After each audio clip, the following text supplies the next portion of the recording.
మిత్రులారా, ప్రశ్న ఏంటి అని అంటే, అక్రమ సంబంధం ద్వారా కలిగిన సంతానానికి తండ్రి వారసత్వపు ఆస్తిలో వాటా కోరే హక్కు ఉంటుందా?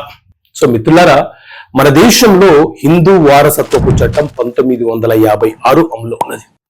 ఈ చట్టంలోని సెక్షన్ 3 సబ్ సెక్షన్ జే ఏం చెప్తుంది అనంటే, అక్రమ సంతానము అనంటే ఏంటి? అక్రమ సంతానము అనంటే అక్రమ సంబంధం ద్వారా కలిగినటువంటి పిల్లలు లేదా వ్యభిచారులు ఎవరినైనా, అంటే అమ్మాయినైనా అబ్బాయినైనా జన్మనిస్తే ఆ పిల్లలు కూడా అక్రమ సంతానంగా పిలువబడతారు.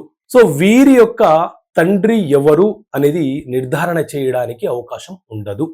చట్టబద్ధంగా వివాహం చేసుకోకుండా అక్రమ సంబంధం ద్వారా జన్మించిన పిల్లలకు, వ్యభిచారులకు పుట్టినటువంటి పిల్లలకు తండ్రి ఎవరు అనేది నిర్ధారణ చేయడానికి అవకాశం ఉండదు. కాబట్టి తండ్రి యొక్క సొంత ఆస్తిలో కానీ వారసత్వపు ఆస్తిలో కానీ వాటా కోరే హక్కు ఆ పిల్లలకు ఉండదు. వారికి సంరక్షకులుగా తల్లి మాత్రమే ఉంటుంది. ఎందుకంటే తండ్రి ఎవరు అనే దాన్ని నిర్ధారణ లేదు కాబట్టి. ఒకవేళ ఆ తల్లి పేరు మీద ఏదైనా ఒక ఆస్తి ఉంటే, ఆ తల్లికి వారసత్వంగా వచ్చినటువంటి ఆస్తులు ఉన్న సందర్భాలలో అక్రమ సంతానం ఎవరైతే ఉన్నారో వారికి ఆ తల్లి ఆస్తులపైన మాత్రమే హక్కులు సంక్రమిస్తాయి. కానీ నిర్ధారణ చేయబడని తండ్రి ఆస్తిలో మాత్రం వాటా కోరే హక్కు ఆ అక్రమ సంతానానికి ఉండదు అని చెప్పి చట్టమే చాలా స్పష్టంగా చెబుతుంది.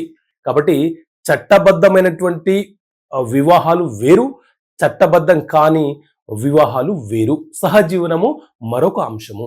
సో అక్రమ సంతానము, అక్రమ సంబంధం అనేది చట్టబద్ధమైనటువంటి వ్యవహారము కాదు.